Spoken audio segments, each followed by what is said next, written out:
अतिथि देवो भव, ये नारा हमारे देश का बच्चा बच्चा जानता है और हम इस कथन पर काम भी करते हैं, लेकिन कहीं ना कहीं इसकी अनदेखी भी हो जाती है। देश के कई कोनों में विदेशी पर्यटकों को अपराध का शिकार बनाया जाता रहा है।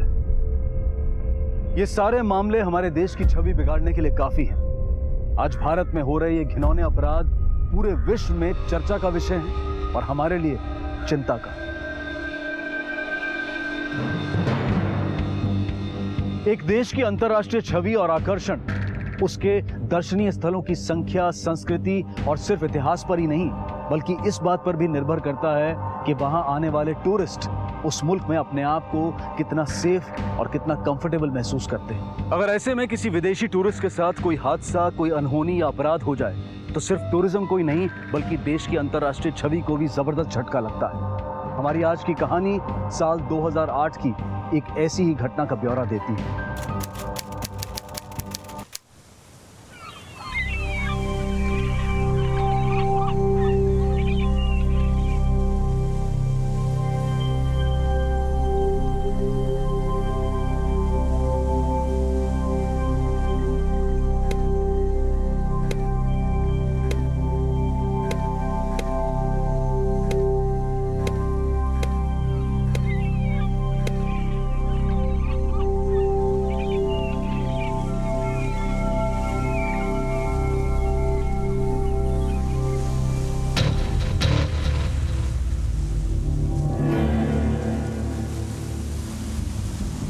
क्लास है, जल्दी आओ।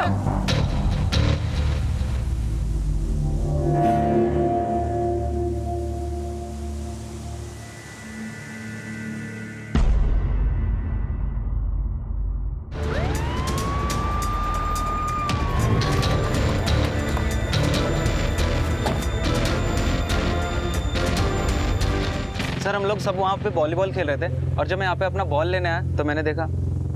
Kamat, yes sir. Call the forensic. Okay sir. लाश को पोस्टमार्टम के लिए भेज दो। Yes sir. लाश की ऑटोप्सी करवाओ। Okay sir. एम्बेसी में खबर करो, पता करो इसके बारे में। और यहाँ के लोकल लोगों से पूछो कि किसी ने कल रात या सुबह इसे देखा हो। रात में या सुबह अगर किसी ने कुछ भी देखा हो तो सुलह भी थाने पर आकर इन्फॉर्म करना। चलो सर, मैंने ये लड़की को जानता हूँ सर।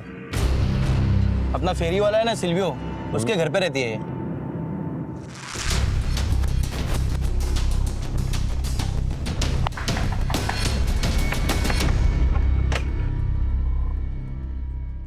जैन यहाँ रहती है? Yes. What happened? जैन की डेड बॉडी मिली हमें बीच पे। She was very nice kid. How can she die? Sir diary मिली है, जैन राव।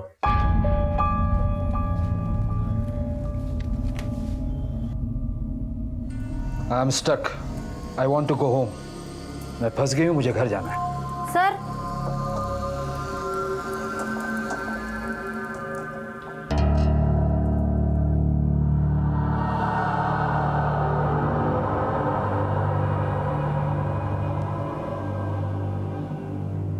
ये कौन है? उसकी मदर और ये कौन है? सिल्वियो अभी कहाँ है? टूरिस्ट लोगों को लेके बाहर गए हैं सर। और ये लड़की जैन, ये कहाँ से आई थी? वो उसको यहीं मिली थी, फैमिली के साथ आई थी। सुबह उसकी मदर का फोन भी आया था, वो उधर कर्नाटका से। Hello hello, is this Martha? हाँ मार्था बोल रहा है। तुम कौन? या हाय, माय नेम इज सुजैन। मैं जेन की माँ हूँ। वो कल से फोन नहीं उठा रही है। जेन से बात कर रहा हूँ। इधर नहीं है तुम्हारा जैन। कल शाम में बाहर चला गया था, रात में लौटा नहीं। व्हाट? ये एविडेंस बॉक्स में डालो। Kamat, yes sir. जैन की फैमिली को कांटेक्ट करो सर। और ये सिल्वियो जैसे है उसे थाने भेजो। सर सर मेरी बात तो सुनिए। वो हम देख लेंगे। सिल्वियो, देखो इंस्पेक्टर साहब क्या बोल रहे हैं। क्या हुआ? Jain is dead. What? Silvio D'Souza, क्या जानता तू जैन के बारे में? सर उसका पूरा फैमिली बेल्जियम से आया था सर। उसका माँ और कुछ उनका दोस्त लोग भी था। क्या काम करता है तू? सब अपना एक फेरी है, फेरी चलाता है और एक रेस्टोरेंट है, वहाँ काम करता है। वो लोग आए थे तो इधर ही रुके थे साहब। जैन, उसकी माँ सुजैन। अभी किधर है सब? अभी सब कर्नाटका गए हैं सब। जैन ही रुक गई थी सब। मेरे को बोला कि मेरे रेस्टोरेंट में काम करेगी। साहब मैं टूरिस्ट गाइड है, लोगों को लेके जाता है, घुमाता फिराता है। कल रात को तू उसके साथ था? नहीं साहब, कल तो वैलेंटाइन डे था ना, तो अपना स्पेशल फेरी था। मैं बोला उसको चल मेरे साथ, बोली नहीं बिजी हूँ, पता नहीं कहाँ बिजी थी। ड्रग्स लेती थी वो? ड्रग्स लेती थी वो? देखो हमारा इंक्वायरी अभी चल रहा है, कुछ भी मालूम पड़ेगा तो तुरंत बताने का। ठीक है साहब।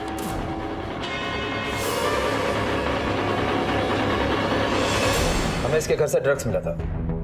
यस, ब्लड में ड्रग्स है और बॉडी पर जख्म। ऐसा लगता है किसी ने इसे जबरदस्ती पानी में डुबोने की कोशिश की। कौन मारेगा इन लोगों को पानी में डुबा के? ड्रग्स लेके हाई होके समुद्र के किनारे किनारे घूमते रहते हैं। हाइटाइड आया तो बस कल सुबह लाश। रेप वेप का कोई इशू? मुमकिन है, लेकिन यकीन के साथ कहना बहुत मुश्किल है, क्योंकि बॉडी 3 घंटे तक पानी में थी, वो भी खारे पानी में। रेप का सबूत नहीं मिल सकता। मैं रिपोर्ट्स तैयार करवा के भिजवा देता हूँ। बाकी जैन ब्राउन, एज 15 का ये टॉक्सिकोलॉजी रिपोर्ट है। इस रिपोर्ट के हिसाब से जैन की बॉडी में ड्रग्स मिला है और अल्कोहल। देखिए, पोस्टमार्टम की रिपोर्ट से भी यही मामला सामने आया है। Death due to drug induced drown, माने नशे की हालत में डूबने का मामला लगता है। पर सर, लोकल लोग बातें कर रहे थे कि जैन के साथ कुछ और लोग भी थे। हो सकता है जैन के साथ उन्होंने कुछ गलत किया हो। देखिए, हमारी इन्वेस्टिगेशन में भी ऐसा कुछ नहीं मिला है। हाँ, अगर कुछ मिला है तो जैन की पर्सनल डायरी है। उसने अपनी पर्सनल डायरी में ये लिखा है, मैं फंस गई हूँ, मुझे घर जाना है। इसके अलावा उसके बॉडी पर एक टैटू भी मिला है। हो सकता है जैन ने आत्महत्या की हो। थैंक यू सर, प्लीज कुछ सवाल और। सर देखिए, मुझे जिन सवालों का जवाब देना था मैंने दे दिया। Thank you. इसकी फैमिली का क्या हुआ? सर उसकी माँ आ रही है।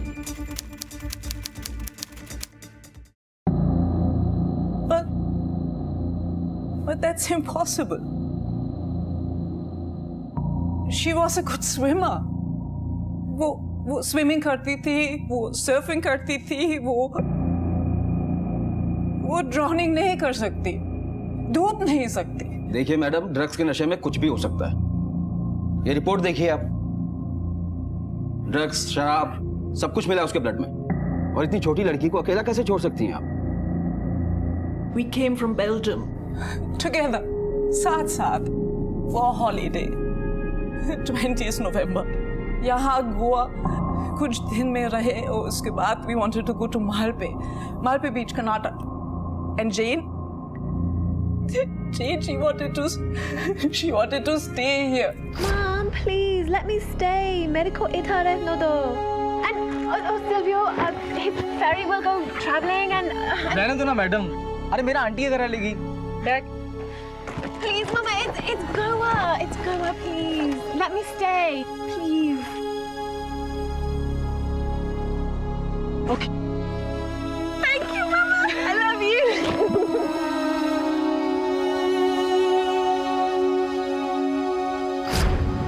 मतलब आप लोग उसे अकेला छोड़कर मालपे चले गए?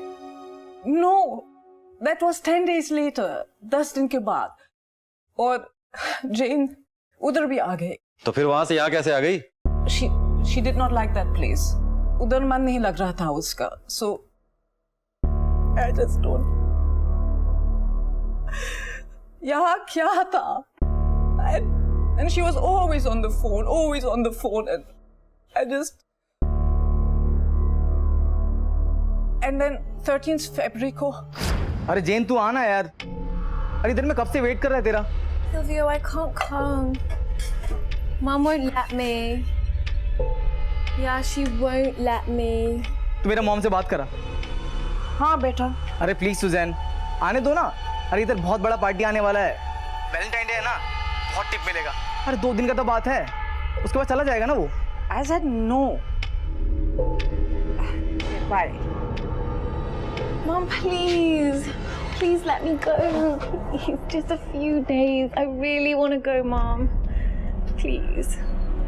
2 days, not more. Yeah, thank you, Mom.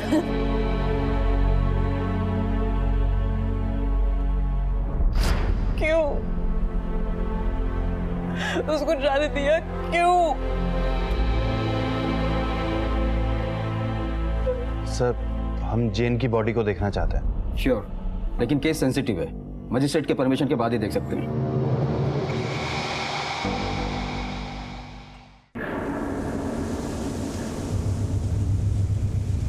Sir यहीं पे थी उसकी लाश। आधी बॉडी पानी के अंदर थी और आधी बाहर।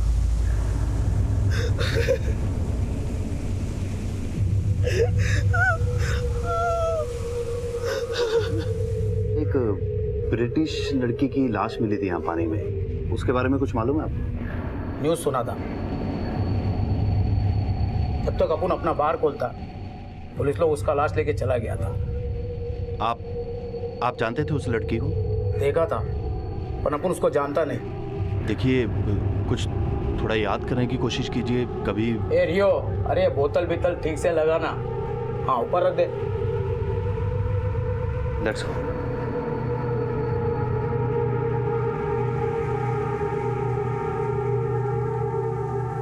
Vikram, I just can't believe any of this is happening. Don't worry.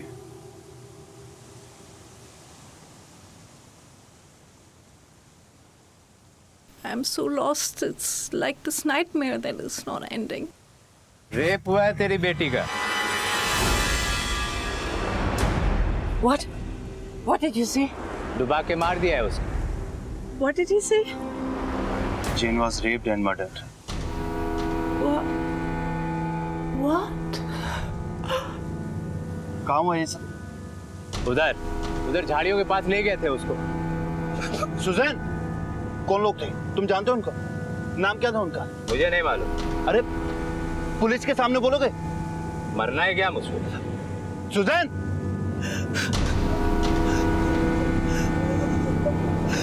Suzanne! Suzanne!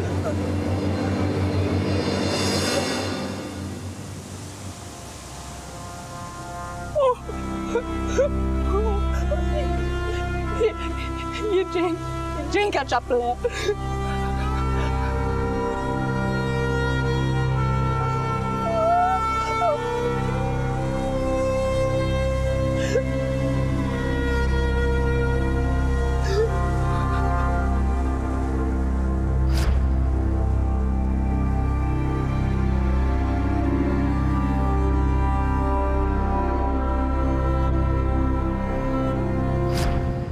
My baby.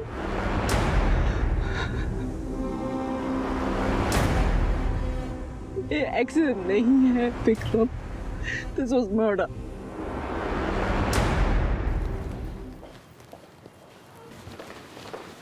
Excuse me sir, ये देखिए। क्या है ये? क्या है ये? ये जेन का है। How could you have missed this, officer? This is total negligence. अब क्या कर रहे हैं? सर, ये सब आपकी लापरवाही है। एक मिनट, पुलिस की इन्वेस्टिगेशन अब भी चल रही है। We are still on the job. Job? ये आपके लिए एक जॉब है? मेरी बेटी को मार दिया, उसका रेप भी हुआ, and you're calling this a job? Calm down madam, शांत हो जाइए। और ये किसने बोला तुमको? Rape, murder? डॉक्टर ने तो हमें बताया था कि उसका रेप नहीं हुआ है।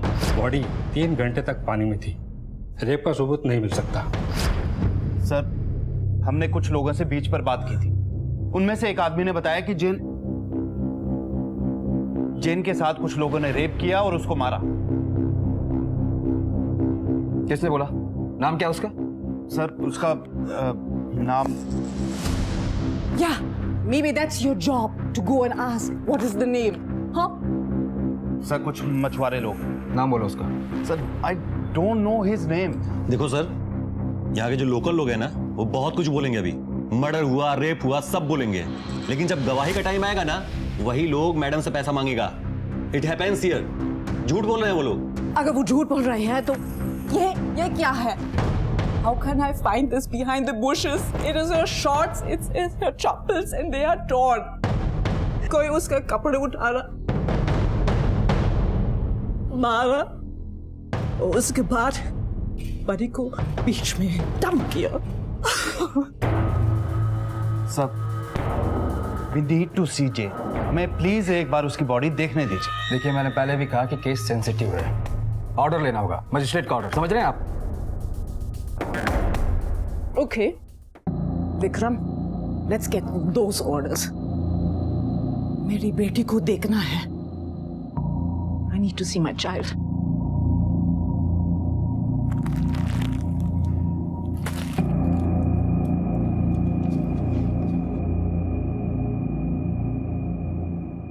गोवा में समंदर के किनारे एक लड़की जेन ब्राउन की लाश मिलना और पुलिस की रूटीन इंक्वायरी और पोस्टमार्टम में यह बात तय होना कि मौत पुलिस की सहज और आम प्रक्रिया को दर्शाता है। दुर्घटना और अपराध के बीच में एक बारीक लकीर होती है और तहकीकात उन परतों को हटाती है जिनके नीचे सच्चाई छिपी होती है।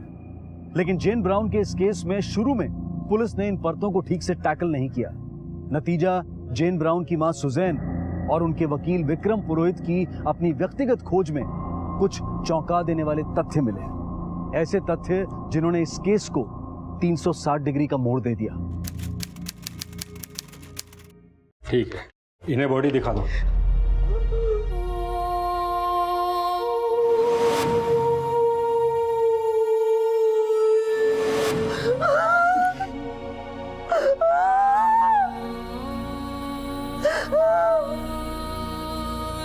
ये देखिए सर, ये देख रहे हैं आपकी रिपोर्ट में 5 इंजरीज, हम खुद गिन के आए 52 इंजरीज है। There is a difference between 5 and 52। Sorry mister Vikram, अपने यहाँ के बेस्ट डॉक्टर ने पोस्टमार्टम किया है। पिछले 15 साल से वो ये काम कर रहा है। मतलब जो हम देख रहे हैं वो झूठ है क्या? झूठ नहीं है मिस सुजैन, लेकिन आपने जिस इंजरीज की बात की वो पुराने हैं, old marks. No no no no no, they are just all new marks. मुझे मालूम है, मैं उनकी माँ हूँ। उनकी बॉडी में कौन से पुराने हैं और कौन से नए वाले हैं मुझे मालूम है। ठीक है, मैं डॉक्टर से बात करूंगा, पर मुझे नहीं लगता कि उनकी कोई गलती है। आप तो बिल्कुल कुछ नहीं जानते। I will just talk to your senior। ये अन्याय, injustice मेरे बेटे के साथ हुआ। Right now, there's this rapist somewhere and this murderer somewhere और free घूम रहा है। We will see you in court।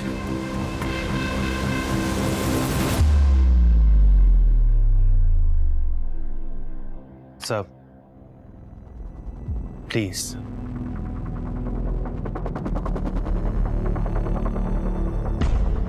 Gen Brown की मौत को पहले दुर्घटना माना जा रहा था, लेकिन जब उसकी मां सुजैन और लॉयर विक्रम पुरोहित ने कुछ ऐसे सबूत सामने रखे जिससे इस केस की दिशा बदल गई। हालांकि पुलिस का मानना है कि जेन की मौत पानी में डूबने से हुई है और ऐसा सुनने में आता है कि ब्राउन परिवार एक आवारा और बेहद ही गैर जिम्मेदार परिवार है और बेटी की मौत के पीछे मां की लापरवाही बताया जा रहा है।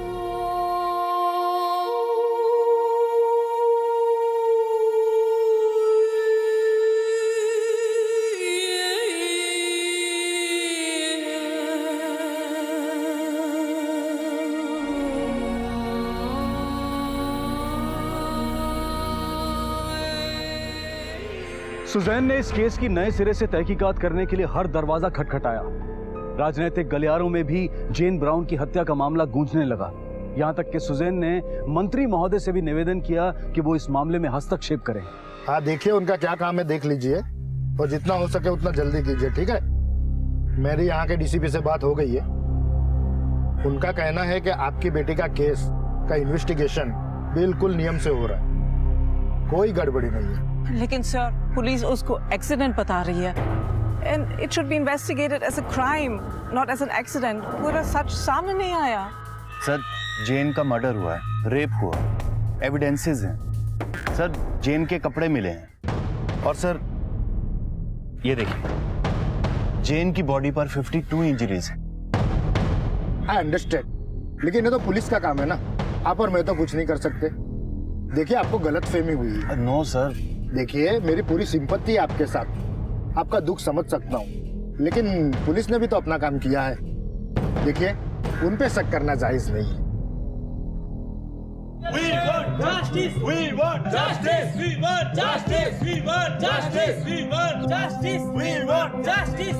आज गोवा चिल्ड्रन कोर्ट में जेन ब्राउन केस में रिपोर्ट पेश की जा रही है। जैसा कि आप देख रहे हैं, लोगों में भारी जन आक्रोश है। इस बात को लेकर के पुलिस इस केस को मात्र एक दुर्घटना मान रही है, जबकि जेन की मां और उनके वकील का कहना है कि जेन की हत्या हुई है। लोगों में बढ़ते आक्रोश को देखते हुए अदालत ने नए सिरे से पोस्टमार्टम करने के आदेश दिए। Ladies and gentleman, Jane Brown case में हॉस्पिटल के डॉक्टर्स की तरफ से जो सेकंड ऑटोप्सी रिपोर्ट आई है, उसमें यह माना गया है कि जेन ब्राउन के फेफड़ों में रेत और पानी की मात्रा बहुत कम पाई गई। क्या इसका मतलब ये मान लिया जाए कि जैन बहुत ही कम पानी में शैलो एंड में डूबी है? डुबा दिया कोई उसको। She was drowned. पीठ पर जख्मों से यह पता चलता है कि उसको दबाया गया, यानी उसके साथ जबरदस्ती की गई। It all goes to show कि उसकी हत्या की गई। किसने की, क्यों की, ये जवाब पुलिस डिपार्टमेंट को देना होगा। मुझे मेरी बेटी के लिए न्याय चाहिए। I just want justice for my child. Jane Brown का तथाकथित रेप और हत्या का मामला देखते ही देखते एक पर्यटन संबंधी दुर्घटना से देश को आंदोलित कर देने वाला मसला बन गया। पब्लिक इस बात से खासा नाराज थी कि रेप और हत्या के संबंध में सबूत होते हुए भी पुलिस इस बात का संज्ञान क्यों नहीं ले रही। लेकिन इधर देश की कानून व्यवस्था की साख पर देश में ही नहीं बल्कि विदेशों में भी सवाल उठने लगे थे। बात स्टेट से सेंटर तक जा पहुंची थी और केंद्र सरकार के चंद मंत्रियों ने इस घटना और इसकी तहकीकात को लचर, घिनौना और शर्मनाक बताकर इस केस की नए सिरे से जांच कराने की मांग की और आखिरकार इस केस को देश की सर्वोच्च जांच एजेंसी सीबीआई को सौंप दिया गया।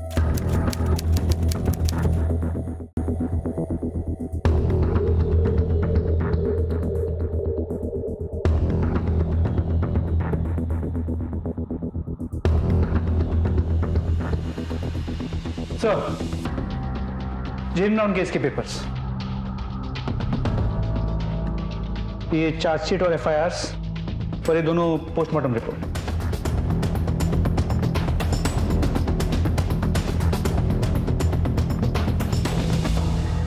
ठीक है, एक टीम तैयार करो, सुला बीच पर भेज दो। जेन को आखिरी बार किसने देखा था, कब देखा था, कहां देखा था, ये पता करो। जेन से जुड़ी हर एक इंफॉर्मेशन मुझे चाहिए। सर। सीबीआई ने केस हाथ में लेने के बाद नए सिरे से तहकीकात शुरू की। कई नए सच सामने आए, लेकिन 2 साल बीत जाने के कारण सारी सच्चाइयों की जांच पुख्ता तरीके से नहीं हो पाई। उन्हें केवल अपने अंतर मन की प्रक्रिया पर काम करना पड़ रहा था। कौन झूठ बोल रहा था और कौन सच, उन्हें पता नहीं था। She was stubborn. जिद्दी थी वो, जिद करके गोवा में रही। Please, Mama, it's Goa. Let me enjoy. Please, Mom. और फिर जिद करके मालपी बीच से गोवा आई। Please let me go. It's just a few days. I really want to go, Mom. जेन का यहाँ किसी के साथ झगड़ा था या किसी के साथ अफेयर था? No, I don't think so. See, she was a very sweet child. वो quarreling का kind, वो लड़की नहीं थी। Friends, Silvio, the ferry owner. उसके अलावा, sorry, पता नहीं है। I just, please, sir, you have to help me. You have to find them. You need to punish them. Ma'am, we'll try our level best to find out the truth. Thank you.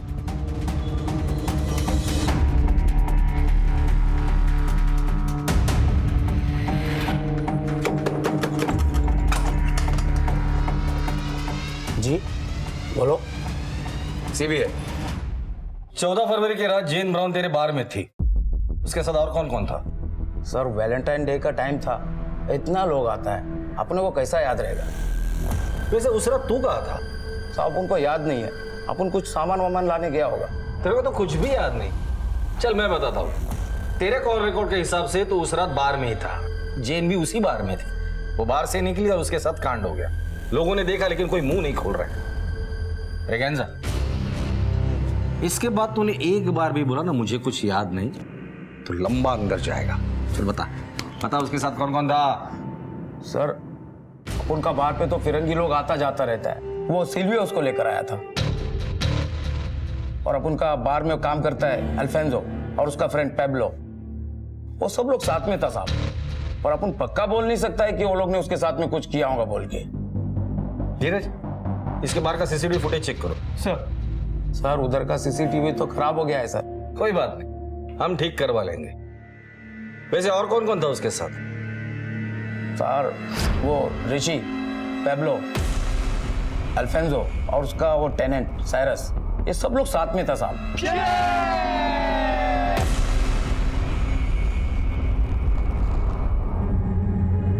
सच बोल रहे तो? सच्ची बोलते हैं अपन sir.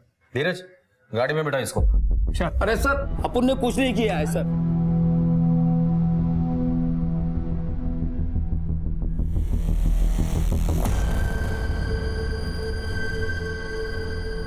जेन 2 बजे तक तो शैक पर ही थी।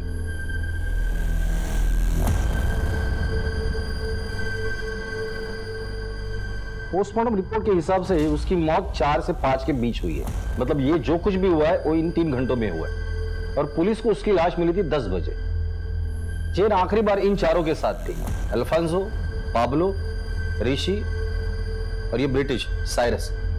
उठाकर लेकर आओ इन सबको। और क्या नाम है उसका, सिल्वियो, उसे भी उठाकर लेकर आओ। उसका स्टेटमेंट तो लोकल पुलिस ने ले लिया था। लोकल पुलिस ने स्टेटमेंट लिया है ना, अब हम जरा हमारी तरीके से स्टेटमेंट लेंगे। सर,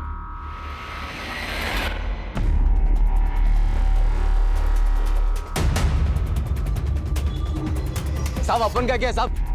साहब अपन कुछ नहीं किया साहब। अरे चल चुपचाप। अरे साहब मेरे को घर लेके जा रहा हूँ। साहब मैंने किया क्या? मेरी बात तो सुनो।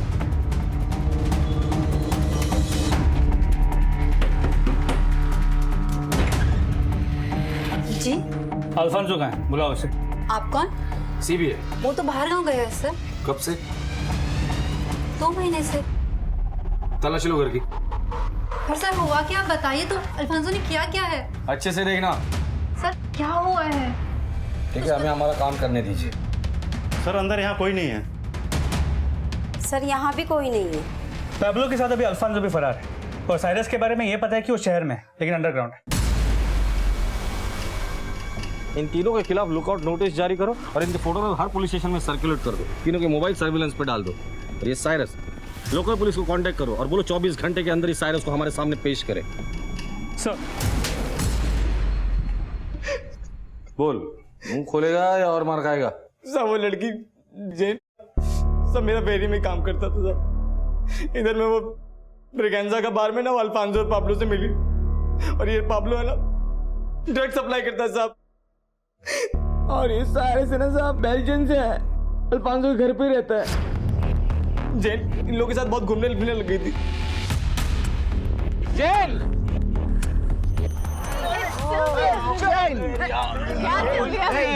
आ गया तेरा कुत्ता। No, he's not a कुत्ता।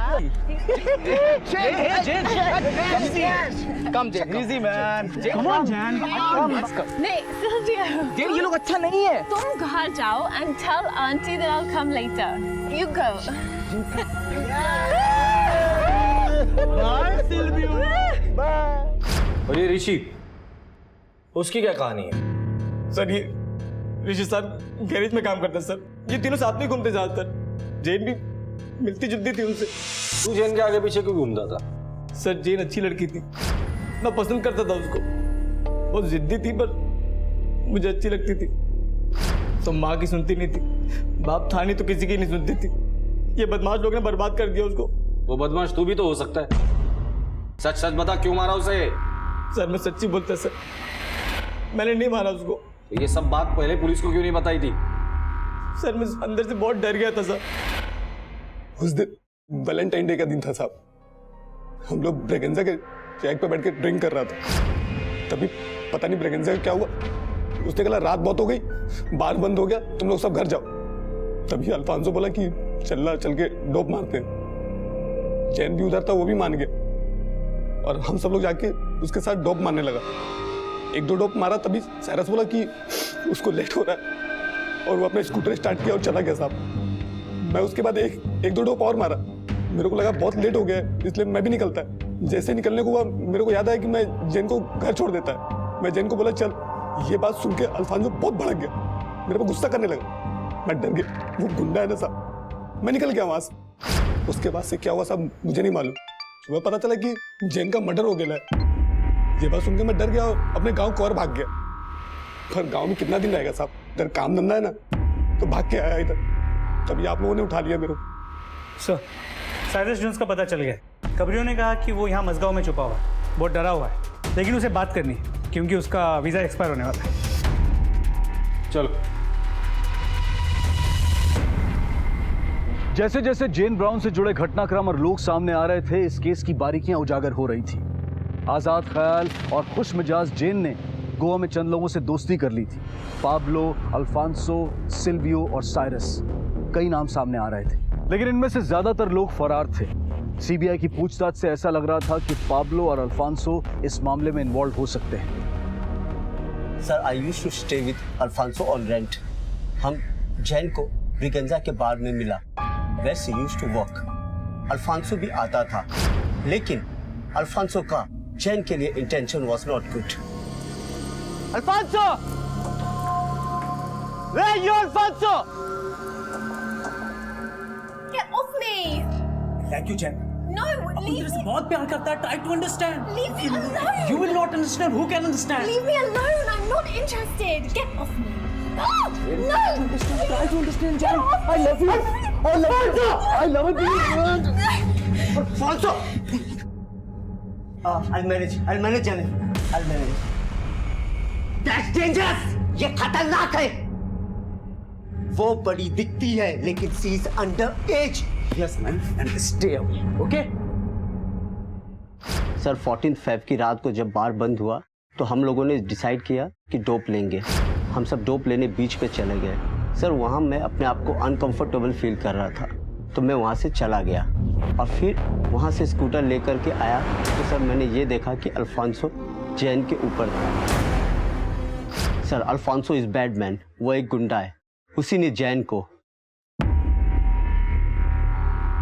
Cyrus, you are the only eyewitness in this case. Jane को इंसाफ दिलाने के लिए तुम्हारी गवाही हमारे लिए बहुत इंपॉर्टेंट है। I hope you will cooperate. Sure. Thank you. Thank you. अभी तक सब एक दूसरे पे इल्जाम लगा रहे थे, पहली बार किसी का नाम सामने आया। धीरज, इस केस में पहली बार हमें ब्रेक थ्रू मिला है। अब इस अल्फांसो का हाथ में आना बहुत जरूरी है। असली मुजरिम अब भी पुलिस की गिरफ्त से दूर था, लेकिन पुलिस ने अपनी सारी ताकत झोंक दी थी और आखिरकार उनके हाथ में मौका आ ही गया। बस 2 मिनट आगे चलें।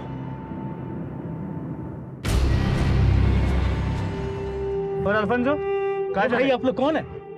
Crime branch.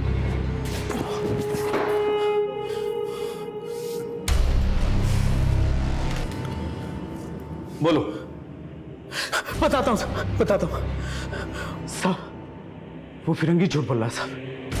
साइरस जोन साहब, मैंने कुछ नहीं किया साहब। मैं तो बार में काम करता हूँ। मैं जिस बार में था ना साहब, उस दिन सब निकले, मैं भी निकल गया साहब। 2 बजे थे रात के। उसके बाद तू कहाँ गया था? घर गया था साहब। आप मेरी वाइफ से पूछ सकते हो साहब। अगर तूने कुछ किया नहीं था तो क्यों भाग रहे थे? और साइरस ने भी तुझे ही देखा था वहां पर। वो झूठ बोल रहा है, उसने पाब्लो को देखा होगा साहब। कहाँ मिलेगा ये पाब्लो?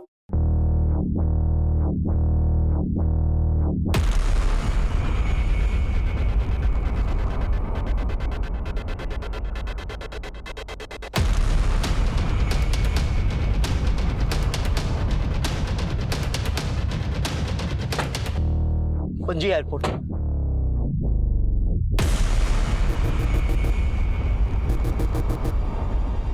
चलो तेरा मार।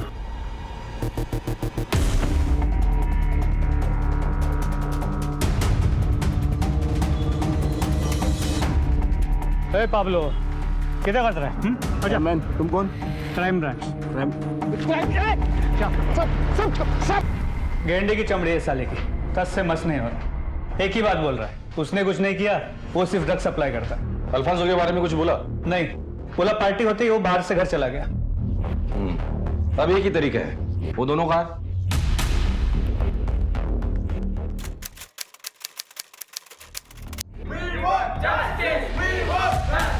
जैसा कि आप देख रहे हैं यहाँ पे जस्टिस की मांग हो रही है और पुलिस इस केस के आरोपियों पाब्लो और अल्फांसो को लेकर आने वाली है। जैसा कि आप देख रहे हैं पुलिस आ चुकी है।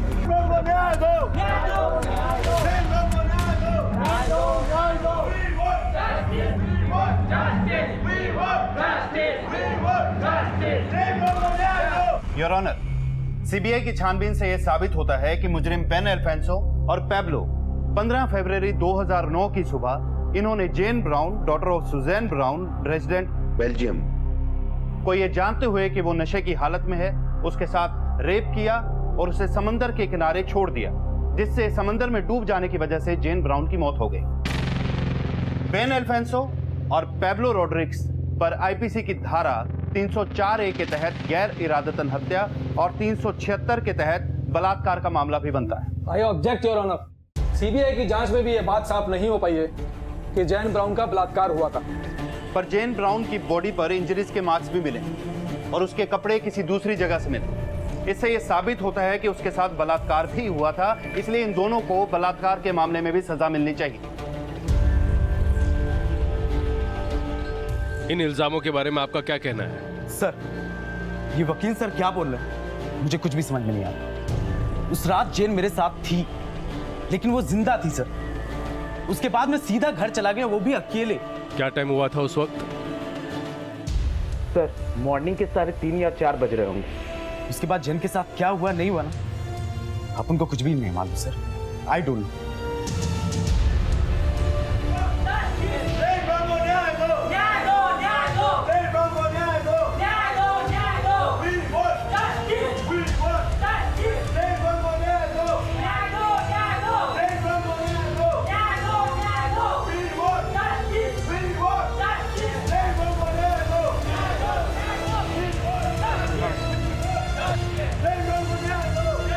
ऐसे कैसे भाग गया है साइरस? कॉल करो उसे, बोला वीडियो कॉन्फ्रेंस के द्वारा अपनी गवाही दे दे। सुजान को बोलो उससे बात करने के लिए। और ऋषि? सर वो भी फरार है, हमारी टीम उसे ढूंढ रही है। ढूंढो उन्हें। अगर इन दोनों की गवाही नहीं मिली ना तो ये केस कमजोर पड़ जाएगा। गलती हो गई सर, इन लोगों को रिमांड में अंदर ही रखना चाहिए। मापसा में एक आयरिश लड़के के साथ बलात्कार और मर्डर की घटना हुई है। 1 साल के अंदर गोवा में ये तीसरी बड़ी घटना है। चलो। Any other witness? और कोई गवाह? योर ऑनर, गवाह मैं नहीं हूं, एक मां हूं, और जो इनजस्टिस मेरे बेटे के साथ हुआ, उसके साथ रेप हुआ और मर्डर भी, and everyone is trying to hush it up. I just don't understand what is going on here. सब कुछ ये केस को दबाने की कोशिश कर रही है, और इसलिए गवाह नहीं है क्योंकि वो डर गए हैं। कौन कर रहा है ये? Everyone. I even think there is a drug mafia involved in this, and the politicians and media, everyone. क्या आपके पास कोई प्रूफ है? मिसेस ब्राउन, मैं इतना ही कहना चाहूंगा, please don't over react. Court और कानून सबूत और गवाहों पर चलते हैं, इमोशंस पर नहीं। मेरी बेटी बहुत सिंपल थी। किसी ने कुछ रिसीव किया, उसे यूज किया, और उसके बाद फेंका कचरे की तरह मेरी बच्ची को फेंक दिया।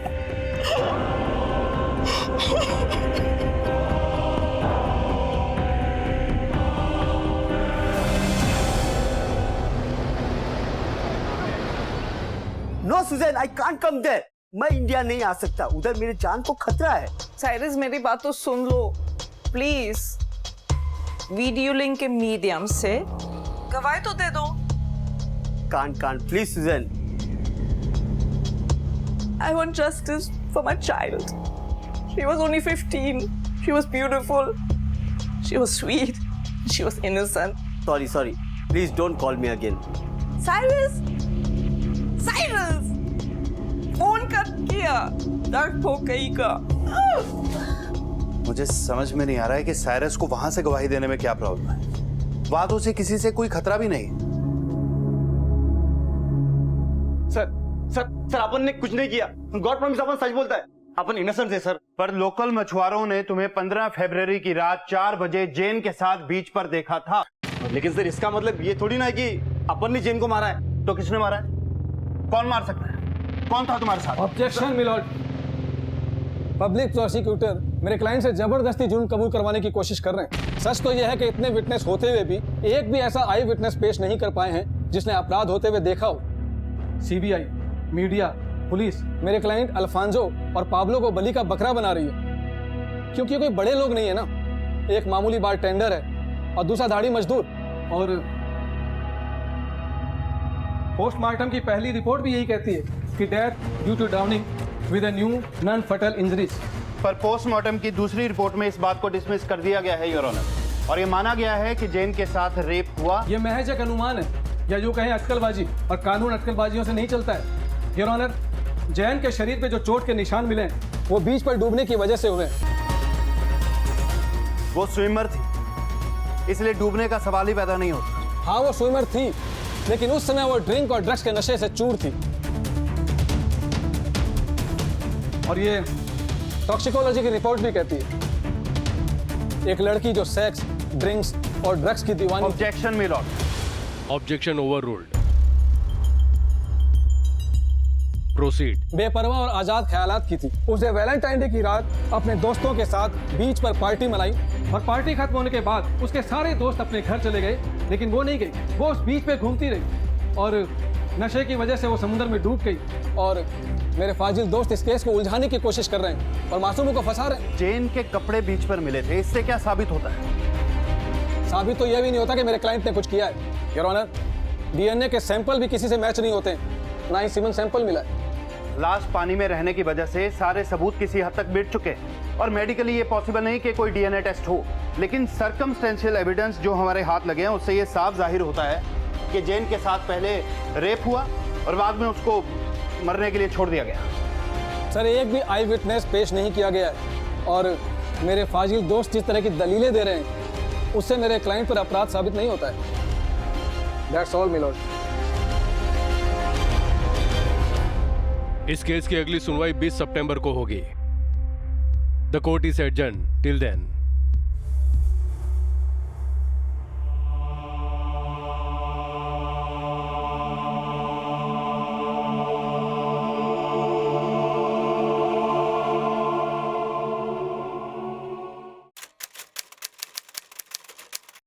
तमाम सबूतों और गवाहों को सुनने के बाद यह अदालत इस नतीजे पर पहुंची है कि आरोपी बेन अल्फांसो और पाब्लो रॉड्रिग्स पर सीबीआई द्वारा लगाए गए सारे आरोप बेबुनियाद साबित होते हैं। लिहाजा यह अदालत इन दोनों आरोपियों को जेन ब्राउन के बलात्कार और गैर इरादातन हत्या के केस से बाइज्जत बरी करती है और सीबीआई को आदेश देती है कि इनको जल्द से जल्द बरी किया जाए।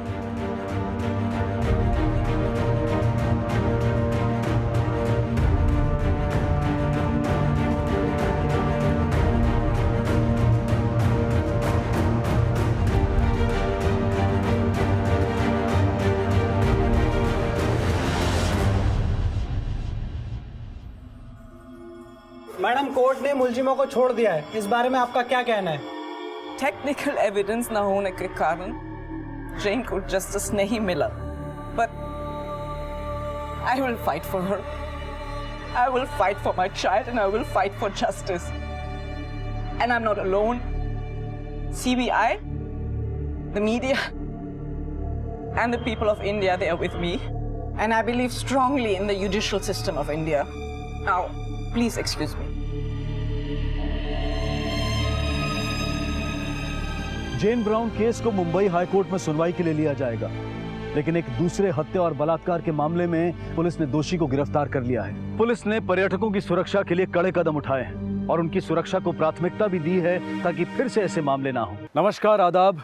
क्राइम पेट्रोल डायल 100 के सिटी क्राइम्स अध्याय में आप सबका स्वागत है। बच्चों की खिलखिलाती हंसी इस दुनिया का सबसे मधुर स्वर है और बच्चों की रोती बिलखती चीखें शायद सबसे पीड़ादायक स्वर। आज भारत के हर छोटे बड़े शहरों में कई तरह के आधुनिक बदलाव हो रहे हैं, लेकिन इन बदलावों के बीच इंसानी सोच, व्यवहार और बर्ताव अब पहले जैसे महसूस नहीं होते।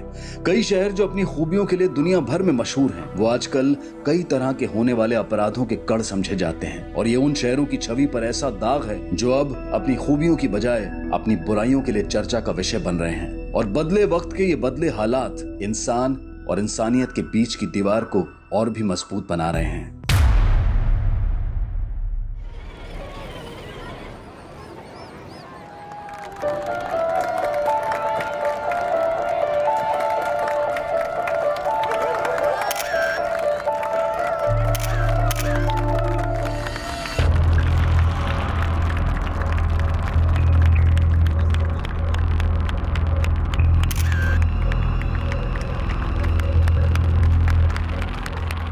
अरे यही है ना सफेद ड्रेस साड़ी। देख किसी हजरिया दांत दिखा दिखा के है।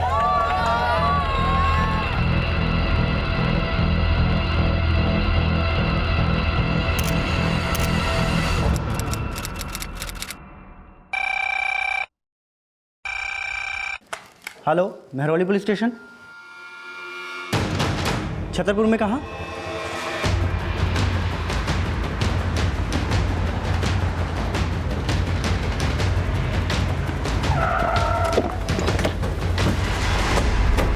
प्रेम शुक्ला। जी मैं हूँ प्रेम शुक्ला, आइए।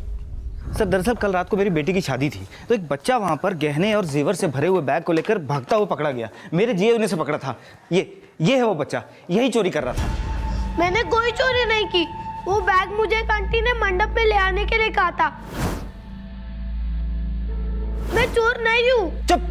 2 गज का हुआ नहीं और इतना बड़ा झूठ बोल रहा है। झूठा मैं नहीं, पुलिस अंकल, ये अंकल झूठ बोल रहे हैं। 1 मिनट, क्या वाकई इस बच्चे ने चोरी करने की कोशिश की? मेरे जीजा जी ने इसे रंगे हाथों पकड़ा था। रात में ये बैग के इर्द गिर्द चक्कर लगा रहा था। अरे यहाँ क्या कर रहे हो बेटा? वो पानी। पानी? यहाँ थोड़ी पानी है। चलो बाहर जाके पियो पानी। अपने मम्मी पापा के पास जाके बैठो। सर जीजा जी तो इसे किसी मेहमान का बच्चा समझ रहे थे, लेकिन ऐन फेरों के वक्त ये बच्चा बैग उठा के भागने लगा।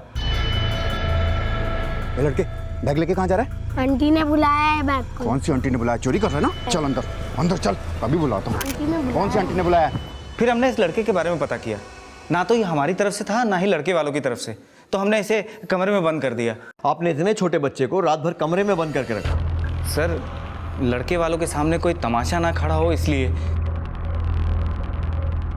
बेटा आपका नाम क्या है? ईशान। और आपके मम्मी पापा का? मम्मी का नाम कोमल छाबड़ा, पापा का नाम अजय छाबड़ा। अरे सर ये बिल्कुल झूठ बोल रहे हैं। 1 मिनट बात करने दीजिए मुझे। बेटा आप शादी में अपने मम्मी पापा के साथ आए थे? एक मम्मी के साथ, पापा लंदन में है। आप अपनी मम्मी के साथ कहाँ रहते हैं? लाजपत नगर में। लाजपत नगर में कहाँ? अपने घर का एड्रेस मालूम है आपको? अच्छा आपकी मम्मी अभी कहाँ है? मम्मी के पास जाना है। मैंने कोई चोरी नहीं की। अंकल भी झूठ बोल रहा है और दूसरे वाले अंकल ने मुझको थप्पड़ भी मारा था। अरे कोई थप्पड़ उप्पड़ नहीं मारा था जी, जीजा जी ने सिर्फ इसे डांट लगाई थी। 1 मिनट, अब जब से जीजा जी की रट लगा रहे हैं कहाँ आपके जीजा जी? जी वो तो चले गए, उनकी 5 बजे सवेरे की ट्रेन थी ना जयपुर की। मम्मी देखो ना, ये लोग मेरे को कब से चोर बोल रहे हैं। या आपकी मम्मी है? नहीं सर, ये मेरा बेटा नहीं है। अरे सर ये तो मेरी छोटी बहन है।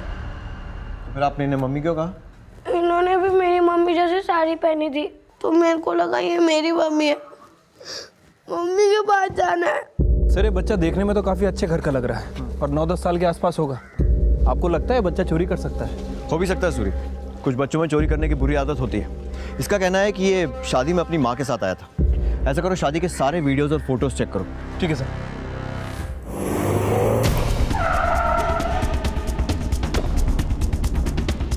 बेटा पानी पी लो।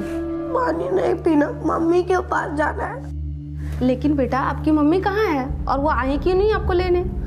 वो आई होंगी, अंकल ने मुझे उस कमरे में बंद करके रखा था।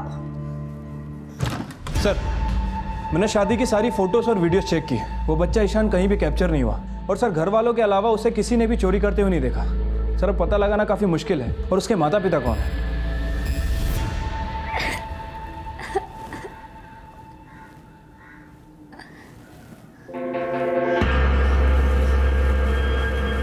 खिड़की खोलो, कोई है, खोलो इसको।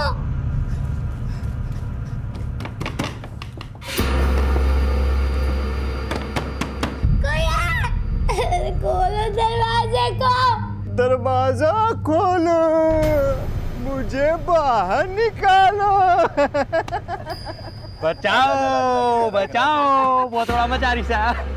यौवन लुगाई का 20 से 30 साल और बैल चल है 9 साल। हाँ। आदमी और घोड़ा ना होते बुढ़ा, जो मिले तगड़ी खुराक। अच्छे पैसे देगा छोरी के। भाई पैसे तो दूलीचंद दे देगा, लेकिन पहले उस पे अपनी मुहर तो लगा दे। लगेगी मोहर ताल लगेगी, मोहर ताल लगेगी।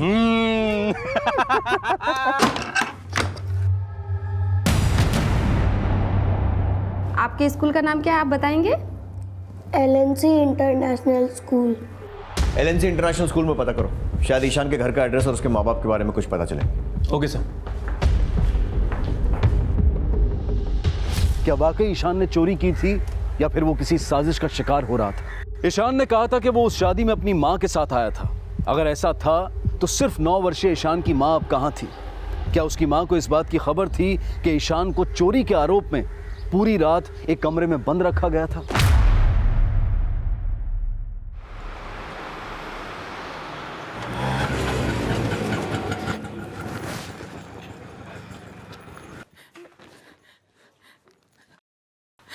साहब साहब साहब, मेरी बच्ची, आराम से मेरी मैडम, आराम से बताइए क्या हुआ?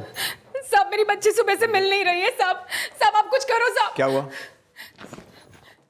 साहब साहब मेरी बच्ची सुबह से गायब हो गई, वो मिल नहीं रही है साहब। आप शांत हो जाइए, अंदर चलिए और आराम से बताइए। आइए। साहब साहब मैं छतरपुर में मेरी बेटी के साथ रहती हूँ। साहब वो बाहर खेल रही थी और वहां से अचानक गायब हो गई। नाम क्या है आपकी बेटी का? काजल। साहब कुछ कीजिए साहब, मेरी बेटी को ढूंढ दीजिए। उसका कोई फोटो होगा आपके पास? हाँ।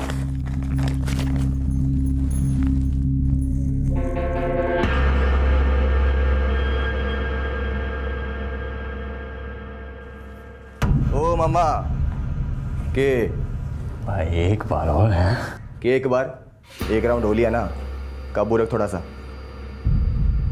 तन्ना पता ना है कांच है यो कांच, चटक गया ना तो 1 रुपया ना मिलेगा इसका। सुन गया? जाइब कपड़े लेके आ, दुल्ली राम को बेचना ऐसे।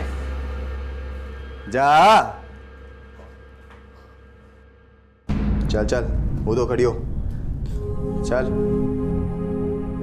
काजल के साथ कुकर्म करने के बाद अब उसे बेचने की योजना बनाई जा रही थी और काजल की मां की मिसिंग कंप्लेंट पर पुलिस काजल को ढूंढने की कोशिश में जुट गई थी और उसकी मां के छतरपुर के घर के आसपास पूछताछ की जा रही थी।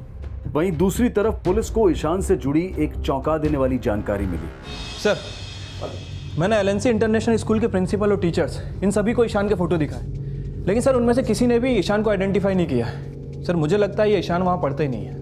आपके स्कूल का नाम क्या है, आप बताएंगे? LNC international school. यानी ईशान झूठ बोल रहा है और वो वाकई उस शादी में चोरी के इरादे से गया था और ईशान उस शादी में है, शायद इसके बारे में उसके माँ बाप को पता ही ना हो।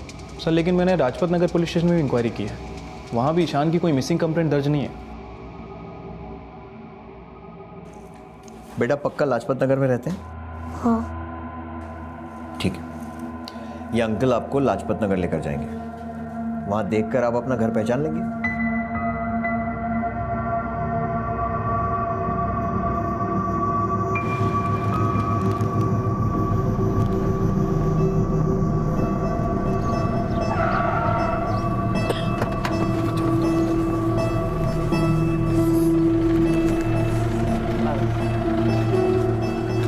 देखो बेटा, ध्यान से देखो, कुछ याद आया?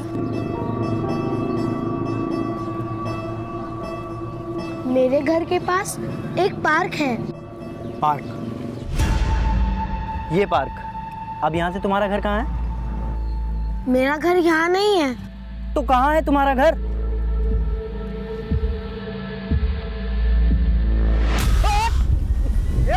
रुक रुक ईशान, रुको।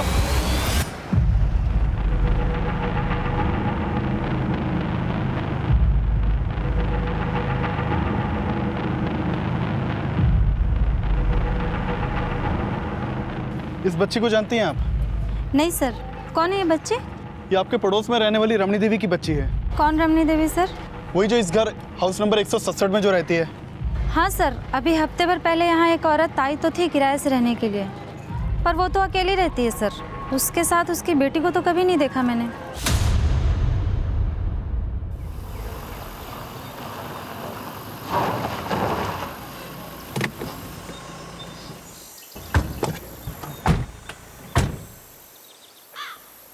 राम राम ताऊ।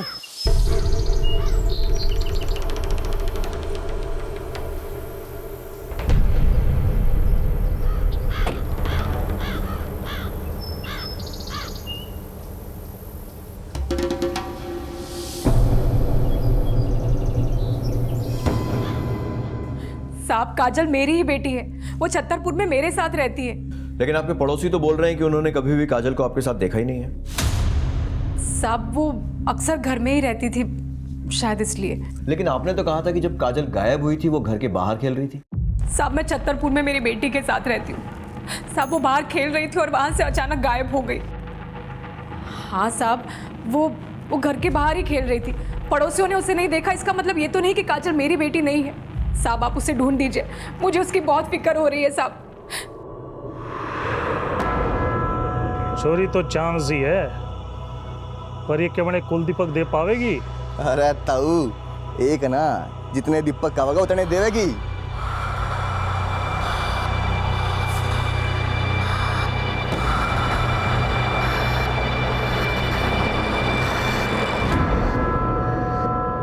मतलब ये कि आप एक हफ्ता पहले छतरपुर में किराए पर रहने आए, उसके पहले कहाँ रहती थी? साहब वो मेरठ के पास गांव है हमारा, वहाँ पे खेती बाड़ी है हमारी वहाँ पे। तो दिल्ली क्यों आए? साहब आपको तो पता है ना, खेती बाड़ी करके किसका पेट भरता है। काम धंधा ढूंढने आई थी, सोचा था काजल का किसी अच्छे स्कूल में दाखिला करा दूंगी, लेकिन अचानक से। चलो छोड़ो, चलो छोड़ो, छोड़। सर बहुत ही चालाक लड़का है। पहले तो इसने हमें लाजपत नगर में इधर उधर घुमाया और फिर मौका देखकर मेरा हाथ काट के भाग गया। ये देखिए सर, मुझे तो नहीं लगता लाजपत नगर में इसका कोई रहता भी है। ठीक है, इसे अंदर लेकर जाओ। चलो। छोड़ो मुझे, चलो। छोड़ो। आप इस लड़के को जानती हैं?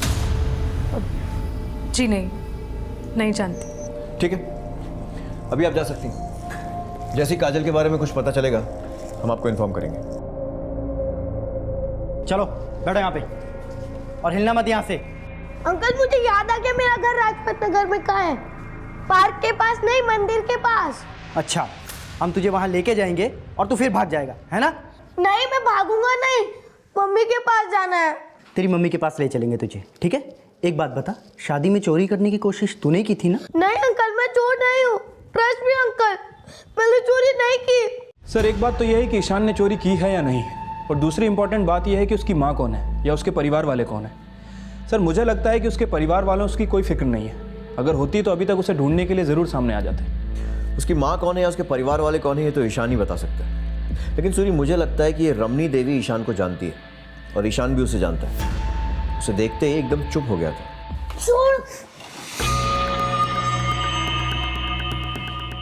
ऐसा करो, ईशान का फोटो सारे अखबारों में छपवाओ, हो सकता है उसके माँ बाप सामने आए।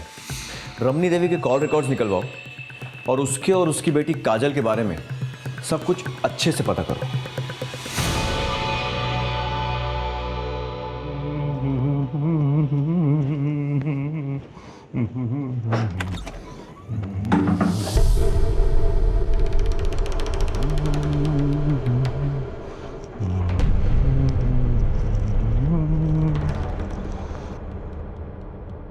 ये देख, मोबाइल में देख, कितना बढ़िया बढ़िया गेम है। मुझे मम्मी के पास जाना है। अरे लड़कियां पराया धन होवे। मासूम काजल को 55 वर्षीय धूलीचंद अपनी पत्नी बताकर उससे अपना कुल दीपक पैदा करवाने की मंशा में उसका बचपन तबाह कर रहा था। लेकिन काजल इस हाल में पहुंची कैसे? वो कौन लोग थे जिनके द्वारा काजल को धूलीचंद को बेच दिया गया था? काजल की मां की चिंता जायज थी, उसकी बेटी बेहद ही दयनीय स्थिति में थी। लेकिन क्या वो ईशान को जानती थी, जो छतरपुर की एक शादी में चोरी के आरोप में पकड़ा गया था? लेकिन जब पुलिस ने काजल की मां रमनी देवी के कॉल रिकॉर्ड्स चेक किए तो उन्होंने पाया कि रमनी देवी का फोन एक हफ्ते पहले तक लगातार रायगढ़ छत्तीसगढ़ में एक्टिव था, जबकि उन्होंने बताया था कि उनका गांव मेरठ है, जहां वो अपनी बेटी काजल और अपने पति के साथ रहा करती थी। अरे रमणी, मैंने तुम्हें पुलिस के पास जाने के लिए मना किया था ना, बावजूद उसके तुम पुलिस के पास गई। अब हो गया ना सब कुछ गड़बड़। लेकिन काजल। अरे काजल गई भाड़ में। अब मेरी एक बात सुनो, तुम फटाफट वहां से निकलो और अपना फोन ऑफ कर दो, ठीक है? ठीक है।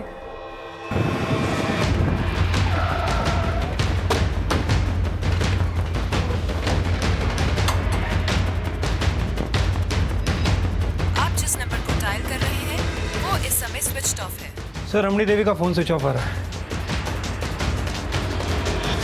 काजल की मिसिंग कंप्लेंट फाइल करने वाली काजल की मां रमनी देवी अब गायब हो चुकी थी और उसके पति और बेटी काजल के बारे में उस हाउस ओनर्स के पास से भी कोई डिटेल्स नहीं मिली जहां वो किराए पर रहा करती थी।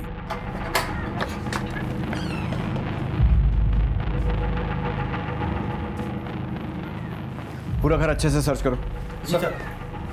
सूरी सर, पता करो ये रमनी देवी का कोई क्रिमिनल कनेक्शन है क्या? हो सकता है उसका संबंध किसी बच्चों से जुड़े अपराध से हो। ठीक है सर।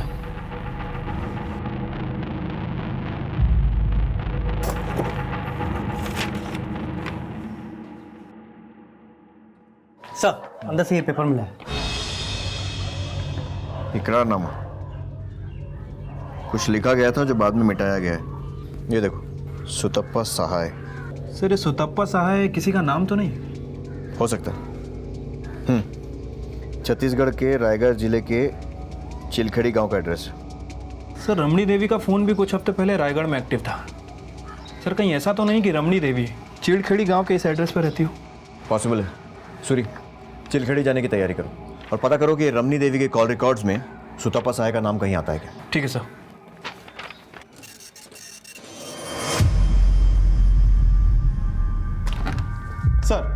सर रमणी के कॉल रिकॉर्ड में सुतपा का नंबर तो नहीं मिला, लेकिन जब से रमणी दिल्ली आई तब से मानसी पाठक नाम की औरत के टच में थी। सर मानसी का नंबर दिल्ली के कालका जी के एड्रेस पर रजिस्टर्ड है, लेकिन फिलहाल उसका नंबर बंद है।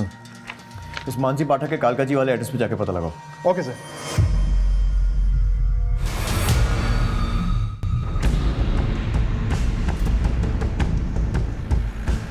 चौहान ये गांव तो काफ़ी डेवलप लग रहा है, काफ़ी बड़े बड़े घर बना रखे। सही कह रहे हैं सर।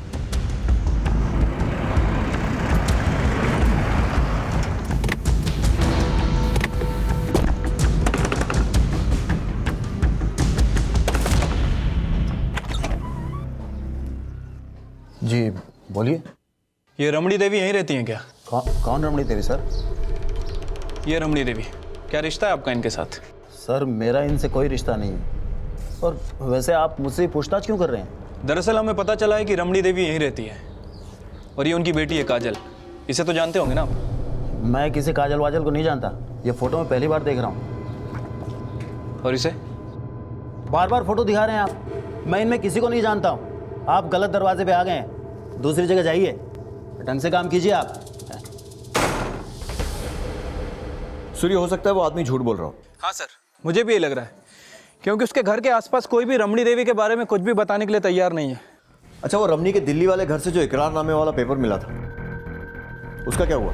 किस चीज़ का पेपर है? सर मैंने उस पेपर को यहाँ के चीलखेड़ी पुलिस स्टेशन में भेज दिया है, जल्दी वो इसके बारे में पता कर लेंगे। ठीक है, मैं ईशान से फिर से पता करने की कोशिश करता हूँ कि वो रमनी को जानता है या नहीं। सूरी, रमनी के घर के आसपास कोई लैंडमार्क है? हाँ सर, इसके घर के पास एक महालक्ष्मी जनरल स्टोर है। ध्यान से देखो बेटा, पहचानते हो नहीं? मैं इनको नहीं जानता अंकल। लेकिन ये तो आपको जानती हैं। और ये जो पेपर है इसमें भी आपका नाम है। इन्होंने आपके बारे में हमें सब कुछ बता दिया। बताओ, कौन है ये सुतपा देवी? डरो मत बेटा, आप सच बोलोगे ना तो हम आपको घर जाने देंगे। मैं झूठ नहीं बोल रहा अंकल। लेकिन एक बात तो आपने झूठ कही थी, आपका घर लाजपत नगर में नहीं है बल्कि चिलखेड़ी गांव में है ना? और घर किसी पार्क के पास में भी नहीं है, वो तो क्या नाम है, महालक्ष्मी जनरल स्टोर के पास है ना? मैं महालक्ष्मी जनरल स्टोर के पास नहीं रहता, मैं तो तालाब के पास रहता हूँ। हाँ, तालाब के पास। जनरल स्टोर के पास तो ये रमनी आंटी रहती है ना? और ये काजल, ये क्या लगती है आपकी? ये मेरी कोई नहीं लगती और मैं चिलकेड़ी गांव के अंदर नहीं रहता। आप लोग मुझे फंसा रहे, मुझे लॉयर चाहिए। क्या? आप लोग मुझे फंसा रहे, मुझे वकील चाहिए।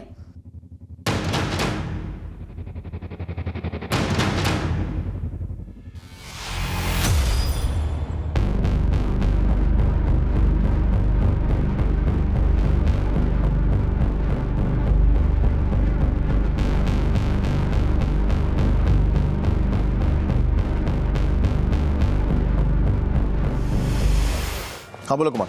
सर मैं मानसी पाठक के कालकाजी वाले एड्रेस पे आया था, लेकिन उसके घर पे ताला लगा हुआ था। सर मैंने आसपास सूतपा के बारे में भी पूछताछ की, लेकिन किसी को कुछ जानकारी नहीं है और ना ही यहाँ पे किसी को रमणी देवी के बारे में कुछ पता है।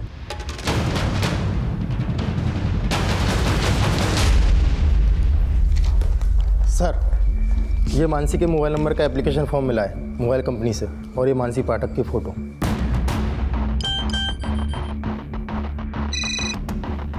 हेलो, हाँ सर, अभी एक फ़ोटो मिला है। सूर्य मानसी पाठक का फोटो है, जिसे रमनी दिल्ली में रहते हुए लगातार फ़ोन कर रही थी। पता करो कि मानसी पाठक, रमनी और चिलखेड़ी गांव का क्या कनेक्शन है। और हाँ, ईशान से पता चला है कि चिलखेड़ी में तालाब के आसपास कहीं उसका घर है। पता करो कहाँ। ठीक है सर। सर इस मानसी पाठक के कॉल रिकॉर्ड में जितने भी नंबर्स हैं, सबकी डिटेल्स निकालो और पता करो इनमें से किन किन नंबर्स का चिलखेड़ी गांव से कनेक्शन है, और ये भी कि वो दिल्ली में किन किन नंबर से टच में थी। जी सर।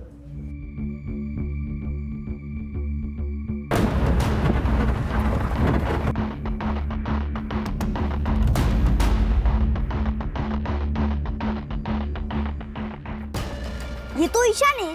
कहाँ रहता है बेटा ये? सर ये आगे वाले गली में पहली घर।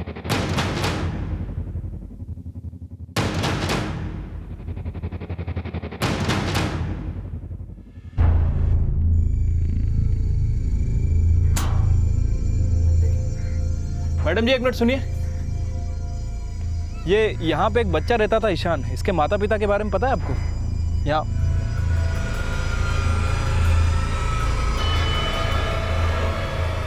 मैडम जी, अरे अरे कौन हो तुम लोग और क्या पूछताछ कर रहे हो औरतों से? आप कौन है? ये लो, जंगल के राजा से पूछ रहे कि तू कौन? अरे भैया, सरपंच हैं हम इस गांव के। सरपंच जी, हम दिल्ली पुलिस से आए हैं और यहाँ इस ईशान नाम के बच्चे को तलाश कर रहे हैं। कौन ईशान? ये यहीं रहता है और इसके माता पिता भी यहीं रहते हैं, लेकिन इसके घर पे ताला लगा हुआ। अरे हम न जानते इसको, और वैसे भी इस घर में महीनों से ताला लगा है। और इन तीनों के बारे में? इसी गांव के हैं ना ये तीनों? अरे किस बेवकूफ ने कह दिया कि ये इस गांव के हैं? देखो भैया, आप अपना समय बर्बाद ना करो और दिल्ली वापस लौट जाओ। लीजिए, चलिए। मिस्टर सूर्य, आपको हमें बिना बताए हमारी एब्सेंस में चिलखेड़ी गांव नहीं जाना चाहिए था। आप लोगों को अंदाजा भी नहीं है कि आपके साथ क्या हो सकता था। श्रीवास्तव साहब, हमने सोचा था कि हम पूरी इन्फॉर्मेशन इकट्ठा कर लेंगे, उसके बाद आपसे कांटेक्ट करेंगे। बाय द वे, हमने आपको एक कागज भेजा था जिसमें कुछ इकरारनामा लिखा था। आपने पता किया उस कागज के बारे में? उसकी कोई पक्की इन्फॉर्मेशन तो नहीं मिली है, लेकिन हो सकता है कि चिलखेड़ी गांव के सरपंच का कोई कागज हो। सरपंच का? लेकिन उस कागज में तो किसी इकरारनामे का जिक्र है। अब ये तो मुझे नहीं पता कि इकरारनामा क्या है, लेकिन मिस्टर सूर्य, आप इन गाँव वालों से दूर रहिए, क्योंकि शायद आपको पता नहीं है कि ये चिलखेड़ी गाँव ट्राइबल एरिया में आता है। बहुत ही खतरनाक लोग हैं ये। आप इनसे दूर रहेंगे तो अच्छा रहेगा, क्योंकि आपसे पहले भी कई सारी स्टेट की पुलिस काफ़ी सारी इन्फॉर्मेशन लेके यहाँ आई थी, लेकिन सबके सब खाली हाथ वापस लौट गए। लेकिन मिस्टर श्रीवास्तव, हम खाली हाथ जाने वाले नहीं हैं। हमें किसी भी हालत में केस को सॉल्व करना है, और आई एम श्योर कि इसमें आप हमारी मदद करेंगे। श्योर। सर मैंने मानसी के कॉल रिकॉर्ड चेक किए। उसका नंबर चिलखेड़ी गांव के एड्रेस पर रजिस्टर्ड है। सर, मानसी के कॉल रिकॉर्ड में 4 नंबर ऐसे हैं जिन पर शक जाता है, क्योंकि मानसी पाठक इन चारों नंबरों से लगातार टच में थी, और ये नंबर अब बंद हैं। सर, मानसी के कॉल रिकॉर्ड में ऐसा कोई भी नंबर नहीं है जिसका सुतपा से कनेक्शन हो। तो सुतपा है कौन? रमनी के घर से मिले इकरारनामे में भी सुतपा का जिक्र है। इन दोनों का कनेक्शन क्या है? हाँ सूरी, बोलो। सर, ये पूरा चिलखेड़ी गांव ही अजीब है। कोई भी कुछ बताने के लिए तैयारी नहीं है। सर, जो इकरारनामा में दिल्ली में मिला था रमणी के घर पे, सर मुझे लगता है उसका संबंध इस गांव के सरपंच से ज़रूर है। बाय द वे सर, काजल, ईशान, रमणी और मानसी, सर इन चारों के बारे में कोई बात ही नहीं करना चाहता। सर, वो तो शुक्र है कि एक छोटे बच्चे ने हमें ईशान के घर के बारे में बता दिया, वरना हम उसे भी नहीं ढूंढ पाते। तो ईशान के घर पे उसके माँ बाप मिले? नहीं सर, उसके घर पे ताला लगा हुआ है। सूरी, मानसी पाठक के कॉल रिकॉर्ड्स में 4 नंबर मिले हैं जो सस्पेक्टेड हैं। शायद इनका कनेक्शन चिलखेड़ी गांव से हो सकता है। मैं तुम्हें इनकी सारी डिटेल्स एसएमएस करवा रहा हूँ। पता करो कि इनका या इनके बच्चों का चिलखेड़ी गांव और सुतपा से कोई कनेक्शन है क्या। सूरी, मुझे लगता है कि काजल के माँ बाप की तरह ईशान के माँ बाप ने भी कोई इकरारनामा साइन किया होगा, इसीलिए रमनी की तरह वो भी गायब है। चिलखेड़ी गांव से कई चौंका देने वाली जानकारियां सामने आ रही थी, और इनमें से एक थी वो इकरारनामा। काजल के बाद अब ईशान को भी इसी तरह के इकरारनामे का विक्टिम समझा जा रहा था। लेकिन क्या इस इकरारनामे का संबंध किसी समूह या समुदाय से था? ईशान के माता पिता अब कहाँ थे? और अपनी बेटी काजल की मिसिंग कंप्लेंट फाइल करने वाली रमणी देवी अब कहां गायब थी? मानसी कहां थी? शुतपा कौन थी? और काजल जिस मनोदशा से गुजर रही थी उसका असल जिम्मेदार कौन था? पुलिस चिलखेड़ी गांव में उस इकरारनामे का कनेक्शन ढूंढ रही थी जिसमें काजल और ईशान जैसे कई और बच्चों के भविष्य की काली दास्तां लिखी गई थी। और हैरानी की बात तो यह थी कि चिलखेड़ी गांव में कोई भी पुलिस को कुछ भी बताने को तैयार नहीं था।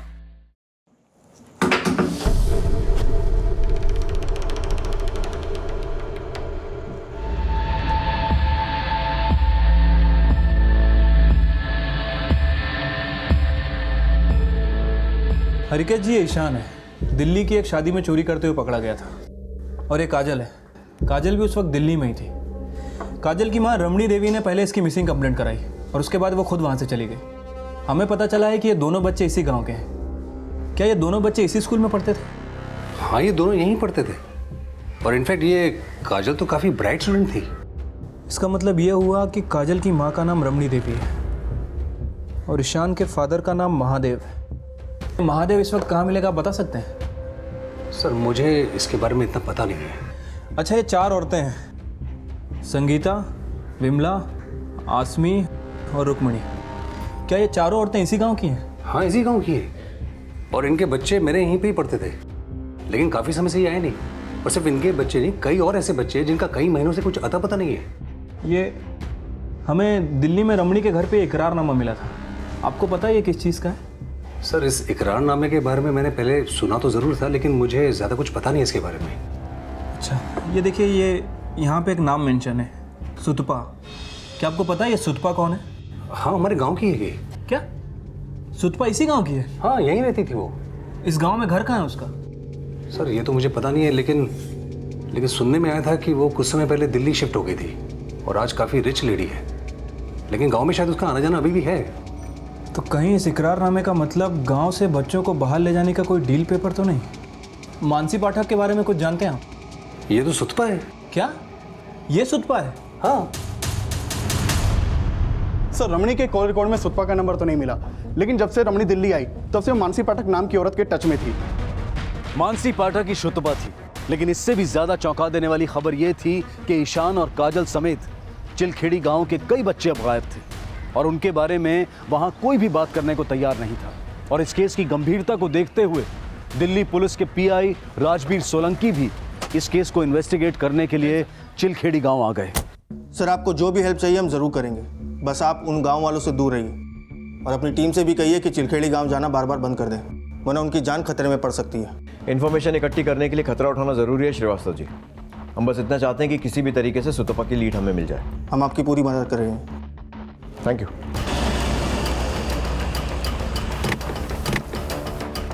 पुलिस अब सुतपा उर्फ मानसी तक पहुंचने के लिए चिलखेड़ी गांव में उसका वो घर ढूंढ रही थी जहां वो दिल्ली शिफ्ट होने से पहले रहा करती थी। इस औरत को जानते हैं आप?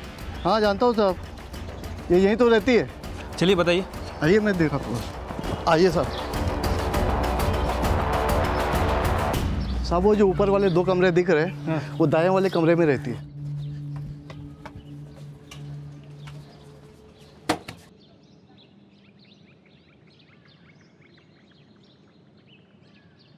बचाओ बचाओ बचाओ!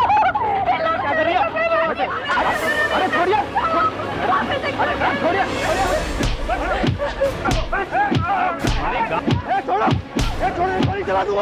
ए श्रीवास्तव जी, ये गोली मारने की धमकी किसको दे रहे हैं आप?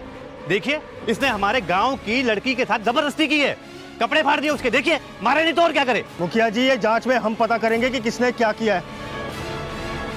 उठाओ। मिस्टर सूर्य, आप ठीक है?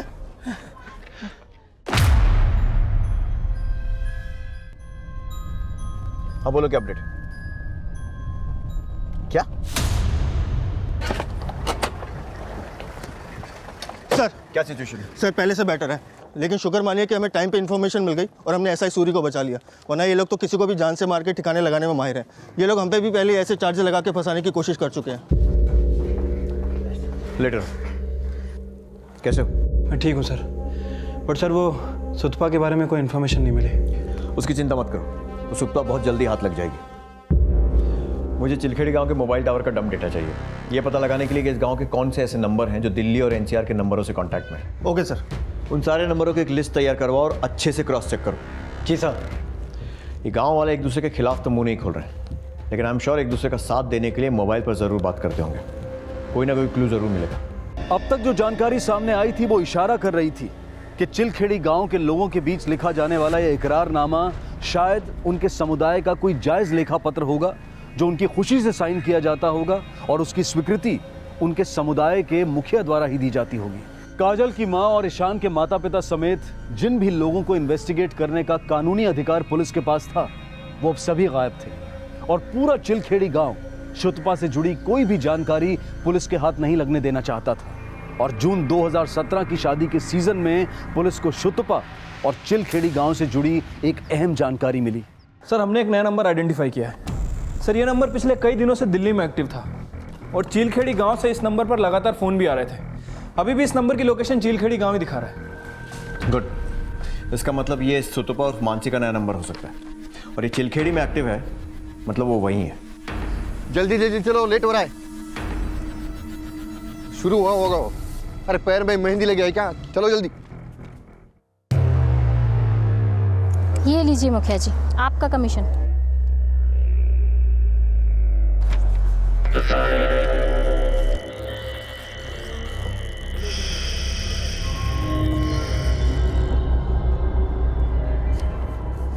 सर, यहाँ पर खुलेआम बच्चों की बोली लगाई जा रही है। ये सुतपा मानसी है वहाँ पे? नहीं सर, लेकिन यहाँ पर एक अंजना नाम की औरत है जिसने अभी अभी एक बच्चे को 5 लाख रुपए की बोली लगाकर खरीदा है और यहाँ के सरपंच ने उससे एक पेपर पर सिग्नेचर भी करवाए हैं और उस पेपर पर उस बच्चे के माँ बाप के भी सिग्नेचर करवाए हैं जिसे अभी अभी अंजना ने खरीदा है। कुमारी अंजना जैसे ही वहाँ से निकलती है उसे फॉलो करो, हो सकता है इन बच्चों को दिल्ली लाया जाए और यहाँ में इस मानसी सुतपा जो भी उसका नाम है उसकी कोई लीड मिले। Okay sir.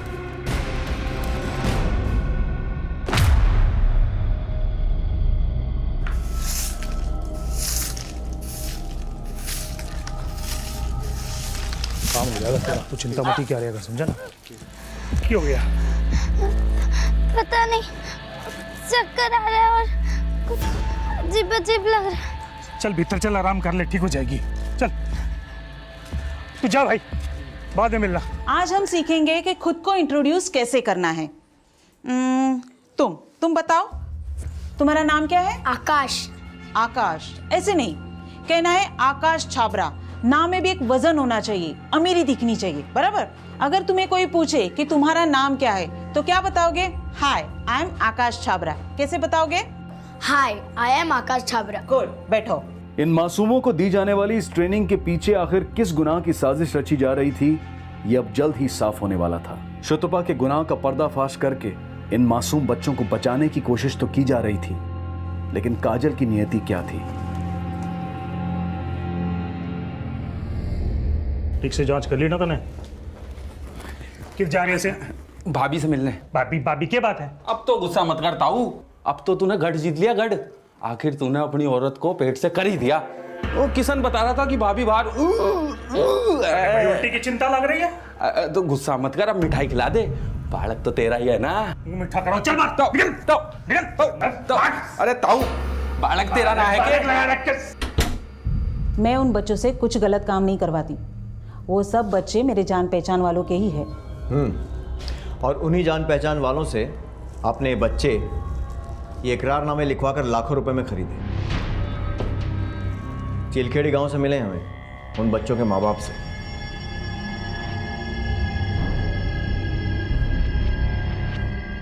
हमें सब मालूम चल गया कि तुम उन बच्चों को खरीद कर उनसे क्या करवाती थी। अब खुद अपने मुंह से बोलोगी या फिर अपने तरीके से उगलवाएं? बताती हूँ सर, बताती हूँ। बोलो। सर, हम उन बच्चों को नीलामी में खरीद के दिल्ली ले आते, उन्हें शहरी बच्चों की तरह गाइड करते, हाई सोसाइटी में उठने बैठने की तहजीब सिखाते, दिल्ली में फार्म हाउस में जो शादियाँ होती थी उसमें चोरी करने की ट्रेनिंग देते थे। संजय और दीपाली आज़ादपुर वाली शादी में जाएंगे, काजल और ईशान पीतमपुरा वाली शादी में, ठीक है? अंजना, बच्चों को शादी वाले कपड़े पहनाकर तैयार कर। जी मैम। चलो बच्चों। हम बारात आने के वक्त शादियों में चले जाते थे और बारातियों के साथ ही अंदर घुस जाते थे। ताकि किसी को पता ना चले कि हम लड़के वालों की तरफ से हैं या लड़की वालों की। फिर दुल्हन के परिवार वालों के प्राइवेट रूम देख लेते और उनमें लेन देन की कैश और जेवर के लिए टारगेट करते थे। वो बच्चे अच्छी तरह से ट्रेन होते थे, उन्हें पता होता था कि उन्हें चोरी कैसे करनी है, और वो रिक्शा वाले भी हमारे लिए काम करते थे। उन्हें हर ट्रिप का 2000 रुपया देते थे ताकि चोरी करके हम आसानी से गायब हो जाए। तो ईशान और काजल से भी तुम शादियों में चोरियां करवाती थी?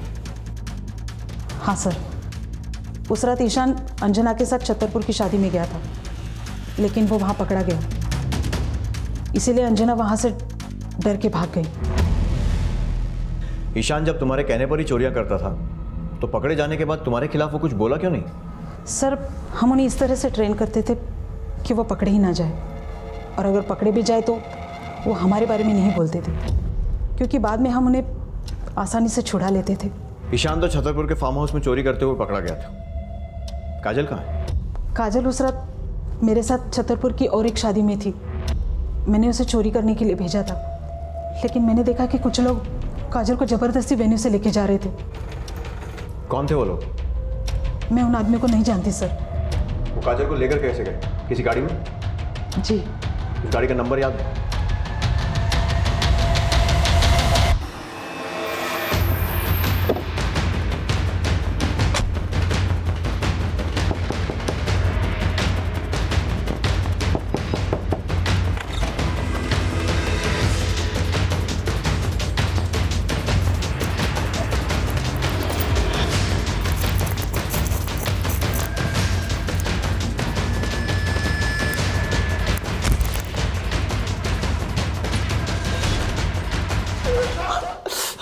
तुम लोगों ने काजल को शादी से किडनैप किया था ना? हाँ सर, शादी में देखा था चोरी ने चोरी करने लग रही थी। देख ले भाई भाई भाई भाई देख, वो बैग चोरी करने की कोशिश कर रही थी। चोरी वो सफेद ड्रेस वाली? हाँ हाँ हाँ। अच्छा रे, हाँ आजा देखें क्या मामला है। चल।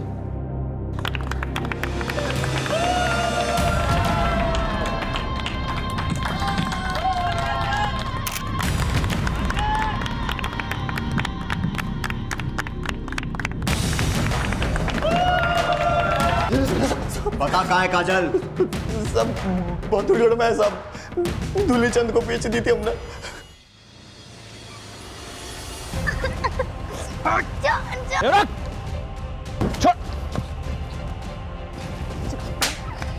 डाल इसका अंदर।